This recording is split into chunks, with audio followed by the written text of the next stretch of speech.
Hello friends, welcome to vocab with Nikunj. और इससे पहले कि आज का एनालिसिस शुरू करें, कल का एक सेंटेंस जो क्लियर नहीं हुआ था उसको एक बार देख लेते हैं। तो ये सेंटेंस था, वर्ड फ्रेज था हॉल अप। ठीक है, सेंटेंस था सच egregious violations that continue as long as courts of law limit their protection to grant of bail or clubbing of FIRs। Egregious की मीनिंग हमने कल देखी थी, आपको याद है, वेरी बैड।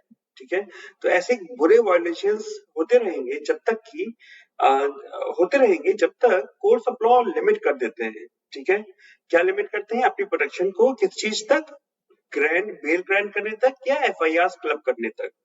उनको क्या करना चाहिए? उनको हॉल अप करना चाहिए। ठीक है, लेकिन वो क्या करते हैं? वो बेल ग्रांट कर देते हैं या FIRs क्लब कर देते हैं। अच्छा, हॉल अप क्या करना चाहिए? हॉल अप मतलब कि force someone to go somewhere for some punishment, punish करना चाहिए पुलिस ऑफिसर्स को और ब्यूरोक्रेट्स को जो कि इस पार्टिसन एक्शन मतलब कि एक तरफा एक्शन के लिए जिम्मेदार हैं। ठीक है, क्या करना चाहिए? ये करना चाहिए। क्या कर रहे हैं? ये कर रहे हैं। ठीक है, ये समझ में आ गया। चलिए अब आज का एडिटोरियल देखते हैं जो कि है कांग्रेस का सेशन वाई 85th सेशन, उस पर है। It is titled as subaltern secular. ठीक है, सबअल्टर्न मतलब होता है इंफीरियर इन रैंक और स्टेटस, और सेकुलर इसकी मीनिंग क्या है हम आगे देखेंगे। ठीक है, यहाँ पे क्या है, कैसी ये रिलेवेंट है। The first word is outline. Outline का मतलब होता है ब्रीफली डिस्क्राइब करना या मेन पॉइंट या समरी देना। तो जो 85th प्लेनरी सेशन है, ठीक है, आई एम रियली सॉरी, प्लेनरी भी एक वर्ड है, इसका मतलब होता है अटेंडेड बाय ऑल पार्टिसिपेंट्स। तो प्लेनरी एडजेक्टिव है और इसका मतलब होता है रिलेटेड होता है कि सारे पार्टिसिपेंट्स जब अटेंड करें तो उसको प्लेनरी बोलते हैं। तो 85th सेशन जो है वो कांग्रेस का वो रायपुर में कंक्लूड हुआ छत्तीसगढ़ में, जिसमें आउटलाइन किया एक स्ट्रेटेजी। और टाइम क्यों यूज किया जा रहा है? क्योंकि यहाँ पे एक ब्रीफ समरी देने की बात कर रहे हैं। ठीक है, उस पूरे सेशन ने क्या समरी थी वो बताई जा रही है आउटलाइन वर्ड का यूज करते हुए। 2024 में लोकसभा इलेक्शन होने वाले हैं, उसके बारे में, उसकी स्ट्रेटजी के बारे में, और किस चीज के अलावा, बिसाइड्स मतलब अलावा, reinforcing Mallikarjun खड़गे's authority as elected president of the party। और ये तो था ही, उसके साथ साथ ये भी करना था कि मल्लिकार्जुन खड़गे अपने प्रेसिडेंट है पार्टी के, उनकी ऑथोरिटी को रीइंफोर्स करना था, दिखाना था उनकी, नॉट दिखाना था उनकी ऑथोरिटी को, हाँ दिखाना ही तो कहेंगे। ठीक है, next is interesting noun paradigm shift. इसमें जी प्रोनाउंसिएशन में जी जो है साइलेंट है, तो हम बोलेंगे पैराडाइम शिफ्ट, मतलब कि एक कंप्लीट और इम्पोर्टेंट चेंज। ठीक है, पूरा ओवरहॉल हो जाना, उलट पुलट जाना, इस तरह से। तो कांग्रेस तो ये कह रहे हैं कि Congress has resolved to pursue a sharp social justice agenda.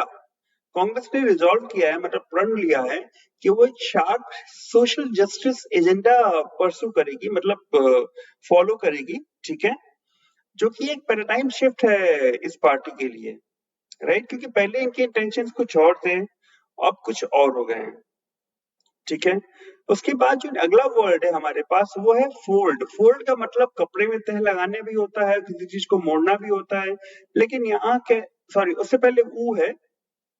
ठीक है, तो ये कह रहे हैं कि having lost out to regional parties in the post Mandal era, Mandal commission की शायद बात हो रही है यहाँ पे। तो उसके बाद जो एरा आया, जो टाइम आया, उसमें वो रीजनल पार्टी से कांग्रेस हारती चली गई। ठीक है, अब पार्टी एम कर रही है ऊ करने के लिए। ठीक है, वो का मतलब होता है किसी को कॉन्विंस करना, परसुएट करना।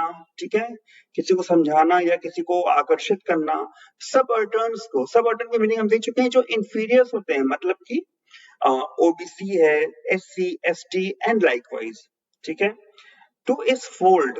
अब फोल्ड का मतलब यहाँ पे एज अ नाउन है, और बिल्कुल ही कंफ्यूज मत होइएगा, ये मेरे लिए भी एक लर्निंग ही है कि यहाँ पे है any community sharing same values. ठीक है, तो इनकी ये जो अपनी वैल्यूज शेयर कर रहे हैं कि हम तो सोशल जस्टिस का एजेंडा चलाएंगे, तो उसमें वो सब अल्टर्न्स को अपनी तरफ आकर्षित कर रहे हैं। ठीक है, वो कर रहे हैं। समझ में आ गया? फोल्ड का मतलब नाउन, वो वर्ड। ठीक है, next word is adherence. Adherence मतलब कि कितना कोई काम कर पाता है, कितना कोई किसी पॉलिसी पे चिपक के रह पाता है, कितना कोई किसी चीज को फॉलो कर पाता है, इन अदर वर्ड्स। राइट। तो ये लिखा हुआ है the party's pious declaration at the Udaipur Chintan Shivir last year were almost immediately abandoned, मतलब कि उदयपुर में जो चिंतन शिविर हुआ था, शिविर लगा था इनका, उसकी जो डिक्लेरेशंस थी, पायस डिक्लेरेशन, मतलब कि यहाँ पे एम्फेसिस लगा के कह रहे हैं कि सेक्रेड डिवाइन सेक्रेड डिक्लेरेशंस थी, वो ऑलमोस्ट इमीडिएटली उसको छोड़ दिया गया। ठीक है। और अब ये देखा जाना बाकी है कि जो रायपुर में रिजोल्यूशन लिया है इन्होंने, उससे ये कितना फॉलो कर पाते हैं। एडहेर करना मतलब फॉलो करना, एडहेरेंस मतलब कि उसका नाउन फॉर्म है कि कितना उसको फॉलो कर पाते हैं, कितना उसका पालन कर पाते हैं, ठीक है, कितना उसकी तरफ चल पाते हैं। Next word we have got is mitigate, मतलब होता है कि जो सीरियसनेस के एक्सटेंट है उसको लेसन करना, इंटेंसिटी कम करना। ठीक है। A new welfare scheme framework is being debated all over world to mitigate growing inequities. एक नया वेलफेयर फ्रेमवर्क, वेलफेयर का मतलब कि सबके भले की बात, और उसको पूरी दुनिया में डिबेट किया जा रहा है। क्या? कि जो इनिक्विटीज बढ़ती जा रही है, मतलब इनइक्वालिटी, भेदभाव, और सब लोग बराबर नहीं है, ये बात बढ़ती जा रही है, इसको कम करना है। ठीक है, इसको मिटिगेट करना है। समझ में आ गया? ये चीज बढ़ रही है, इसको कम करना है। राइट। इनिक्विटी मतलब लैक ऑफ फेयरनेस, इनइक्वालिटी और other challenges such as unemployment and underemployment. और चैलेंजेस जो है उनको भी कम करना है, जैसे कि अनएम्प्लॉयमेंट है, मतलब कि बिल्कुल ही रोजगार नहीं है, या अंडर एम्प्लॉयमेंट है, मतलब जितनी स्किल्स है उसके हिसाब से नौकरी नहीं मिल रही है। कोई जैसे किसी ने पीएचडी किया है वो जूनियर क्लर्क की नौकरी कर रहा है, लाइकवाइज। ठीक है। और जो कांग्रेस का आइडिया है वो स्पर करना चाहिए एक fresh formed inform debate India में। ठीक है। तो स्पर का यहाँ मतलब होता है इंसाइट करना, स्टिमुलेट करना, प्रोवोक करना, किसी को उकसाना। उकसाना नेगेटिव सेंस में है, मतलब कि स्टिमुलेट करना मतलब कि किसी को उकसाना ही बोलेंगे मेरे ख्याल से। ठीक है। एक बार मैं फटाफट स्टिमुलेट की हिंदी में देख लेता हूँ ताकि मैं आपको उसका मतलब जो है अच्छे से समझा पाऊँ।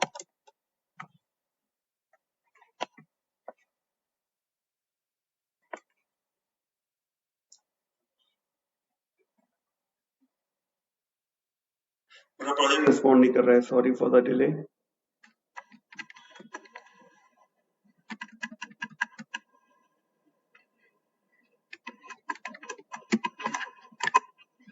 हाँ, उकसाना ही बोलेंगे, आई एम रियली सॉरी। प्रोसाइड करना was the word I was looking for. ठीक है। तो कांग्रेस के आइडिया जो है वो प्रोसाइड करनी चाहिए एक फ्रेश इन्फॉर्म डिबेट इंडिया में, किस चीज के बारे में? इन सारे इश्यूज के बारे में, जो इनइक्वालिटी बढ़ती जा रही है, कोई विश्व का सबसे धनी व्यक्ति बन रहा है और कहीं लोग स्लम में ही कितने सालों से रह रहे हैं, अनएम्प्लॉयमेंट इश्यू है, अंडर एम्प्लॉयमेंट है, इसके बारे में। ठीक है। Although the party had banked on Nyay or a universal income scheme before the 1990 general election, it did not gain any electoral dividends. Party ने जो है बैंक ऑन किया था। बैंक ऑन मतलब कि किसी पे अपना विश्वास रखना। किस चीज के ऊपर विश्वास रखा था? न्याय के ऊपर, यूनिवर्सल इनकम स्कीम के ऊपर। ठीक है। लेकिन उससे कोई फायदा इनको इलेक्टोरल टर्म्स में नहीं हुआ, कोई खास सीट नहीं जीते ये लोग, जो लोकसभा इलेक्शन हुआ था। क्योंकि जो दूसरी पार्टी थी बीजेपी, उनका तो अलग ही मुद्दा था। राइट। इसलिए last word is timidity. Timidity, हाँ सॉरी, टिमिडिटी। ठीक है। टिमिडिटी मतलब कि शर्माना या फिर डिसीजन लेने में हिचकिचाना, ऐसा। तो for this strategy to be successful, the Congress will have to build a robust political campaign. इस स्ट्रेटेजी को सफल बनाने के लिए कांग्रेस को एक रोबस्ट पॉलिटिकल कैंपेन बनाना पड़ेगा, जो उसकी थिंकिंग से अलाइंड होगी, जो उसकी थिंकिंग से साथ साथ चलेगी।